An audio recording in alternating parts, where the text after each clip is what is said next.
આજે આપણે બનાવ્યું વેજ બિરયાની. આજે ને બિરયાનીની રેસીપી મેં પહેલાં બી મૂકી છે, પણ બિરયાની હું અલગ અલગ ટાઈપથી જ બનાવું છું. પહેલાં મેં પ્રેશર કુકરમાં બનાવેલી છે. આજે હું છુટ્ટી બિરયાની બનાવું છું.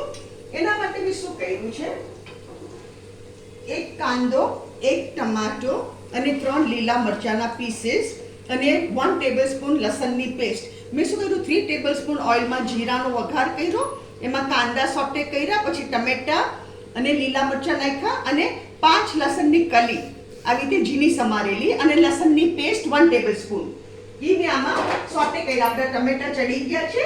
હવે આમાં શું કરવાનું, 1 ટેબલસ્પૂન બિરયાની મસાલો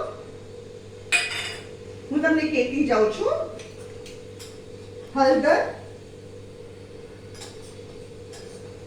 1 ટીસ્પૂન ભરીને, લાલ મરચું તમે જેટલું તીખું ખાતા હોય એટલું, હું અહીંયા 1 ટીસ્પૂન નાખું છું.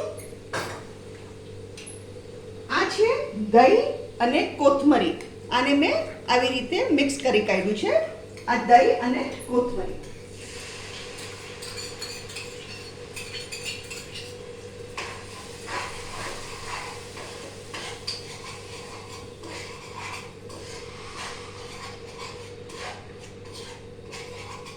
આ મિક્સ થઈ ગયું આપણું મસ્ત.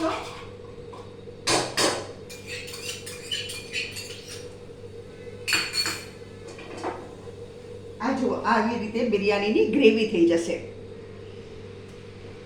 હવે શું કરવાનું, અહીંયા મેં બાસમતી ચોખા એક મોટો વાડકો ધોઈ અને એમાં ફણસી, ગાજર, વટાણા નાખીને ચડાવી દીધા છે, સાથે જ ચડાવી દીધા છે અને આને ઠંડા કર્યા છે, એકદમ ઠંડા, નહીં તો તમારી બિરયાની લોંધો થઈ જશે. આ બાસમતી રાઈસ આમાં નાખી દઉં છું.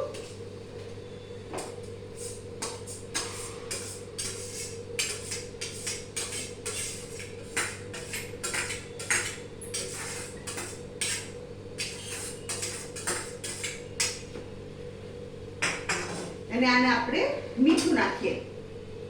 મેં મીઠું નાખીને ભાત ચડાવેલો તો થોડોક સોલ્ટી છે, પણ છતાંય મીઠાની જરૂર છે કારણ કે પાણીમાં બધું વયું ગયું. મેં અહીંયા 1/2 ટીસ્પૂનથી થોડું વધારે મીઠું નાખ્યું છે. તમે તમારી રીતે મીઠું સ્વાદ અનુસાર નાખી શકો છો. આ બિરયાની બહુ જ સરસ લાગે.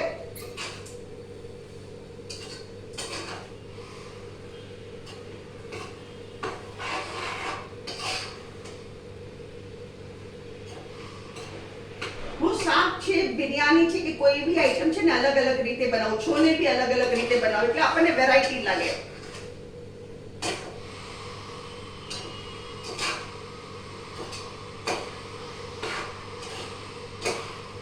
અહીંયા ગેસ ફાસ્ટ કરું છું જરા, એટલે ગરમ થાય. પાછો ધીરો કર્યો. આપણી બિરયાની મસ્ત રેડી.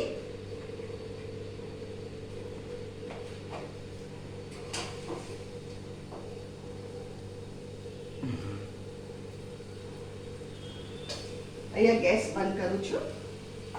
ફ્રેન્ડ્સ, આ છે આપણી વેજ બિરયાની, જેને મેં કકુંબર રાયતા સાથે પીરસ્યું છે.